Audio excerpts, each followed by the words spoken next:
PM Netanyahu ने रक्षा मंत्री Yoav Gallant को बर्खास्त कर दिया है, जिसके बाद सवाल उठने लगे कि युद्ध के बीच आखिर रक्षा मंत्रालय में इतना बड़ा फेरबदल क्यों किया गया।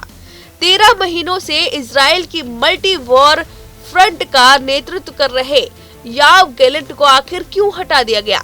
लोगों का शक योआव गैलेंट पर उठने लगा कि वो क्या ईरान के लिए काम कर रहे थे, जिसकी वजह से नेतन्याहू ने उन्हें निकाल दिया। इजरायली मीडिया में नेतन्याहू के इस फैसले के पीछे वजह भी छापी गई है। नेतन्याहू ने योआव गैलेंट को हटाने के पीछे भरोसा टूटना बताया है। दोनों के बीच मतभेद होने लगे थे, जिसका फायदा इजराइल के दुश्मनों को मिला है।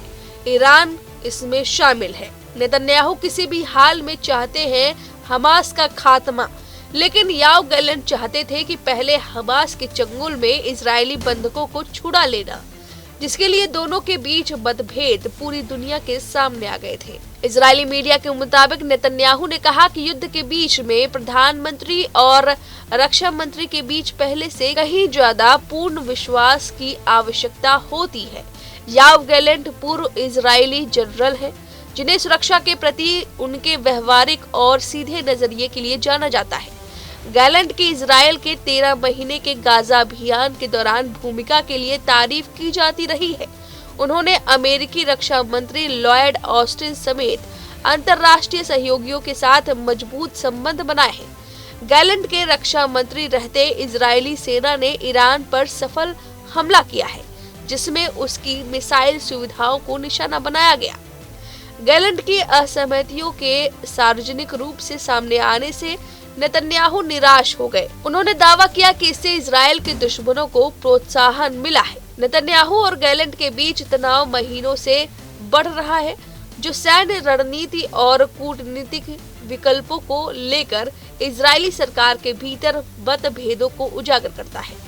गैलेंट ने बंधकों को घर वापस लाने के लिए सीमित कूटनीतिक प्रयासों को प्राथमिकता दी। इस वजह से नेतन्याहू लगातार चाहते थे कि हमास पर हमला हो, लेकिन कूटनीतिक तरीके से चाहते थे रक्षा मंत्री की बातचीत हो, और इस वजह से मतभेद हुआ और ये बड़ा एक्शन लिया है नेतन्याहू ने। और आपको बता दें कि अब रक्षा मंत्रालय किसके हाथ में होगा। हैरानी की बात यह है कि योआव गैलेंट के प्रतिद्वंदी कैट्ज अब रक्षा मंत्रालय संभालेंगे। वहीं कैट्ज की जगह बिना पोर्टफोलियो वाले मंत्री गिदोन साआर रक्षा मंत्री होंगे। टाइम्स ऑफ इजराइल ने प्रधानमंत्री कार्यालय के एक बयान का हवाला दिया, जिसमें कहा गया था कि नेतन्याहू ने गैलेंट को सूचित किया कि रक्षा मंत्री के रूप में उनका कार्यकाल इस पत्र की प्राप्ति से 48 घंटे बाद समाप्त हो जाएगा। जिसके बाद टाइम्स ऑफ इजराइल के अनुसार रक्षा मंत्री के रूप में आपकी सेवा के लिए मैं आपको धन्यवाद देना चाहता हूं, ऐसा नेतन्याहू ने कहा। यह बयान नेतन्याहू ने एक वीडियो के जरिए दिया।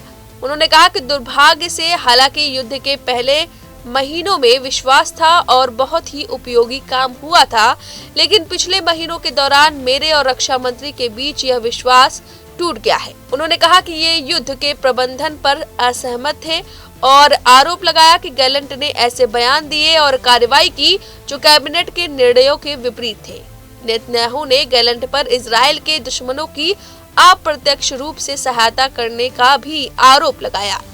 उन्होंने कहा कि मैंने इन अंतरों को पाटने के कई प्रयास किए, लेकिन वे बढ़ते ही गए। वहीं बर्खास्तगी के बाद गैलेंट ने भी अपनी प्रतिक्रिया दी है। उन्होंने कहा कि वे जनता के ज्ञान में भी अस्वीकार्य तरीके से आए और उससे भी बदतर वे दुश्मन के ज्ञान में आए। हमारे दुश्मनों ने इसका आनंद लिया, इससे बहुत लाभ उठाया। वहीं टाइम्स ऑफ इजराइल की रिपोर्ट के अनुसार नेतन्याहू ने कहा कि कई कैबिनेट और सरकारी सदस्य उनसे सहमत हैं कि यह जारी नहीं रह सकता। इसके मद्देनजर मैंने आज रक्षा मंत्री का कार्यकाल समाप्त करने का फैसला लिया है। बर्खास्तगी के बाद गैलेंट ने एक्स पर एक पोस्ट में कहा कि इजराइल की सुरक्षा हमेशा उनके जीवन का मिशन रहेगा। उन्होंने कहा कि इजराइल राज्य की सुरक्षा मेरे जीवन का मिशन था और हमेशा रहेगा। तो इस तरह से दोनों में मतभेद था और जिसका आनंद कहीं ना कहीं ईरान उठाएगा, क्योंकि ऐसा माना जा रहा है कि इन दोनों के मतभेद के जरिए जो चीजें दस्तावेज लीक हुए थे उसका फायदा ईरान को मिला है और इजराइल पूरी तरह से जो हमला करने वाला था उसका चिट्ठा खुल चुका था और ईरान पहले ही तैयार हो चुका था इन हमलों के लिए। तो क्या सवाल ये है कि गैलेंट पर गंभीर आरोप है अप्रत्यक्ष रूप से सहायता करने के लिए ईरान के। आपकी इस पर जो भी राय है हमें कमेंट करके जरूर बताएं। न्यूज नेशन अब व्हाट्सएप पर खबरों के ताजा अपडेट के लिए न्यूज नेशन के इस QR कोड को स्कैन करें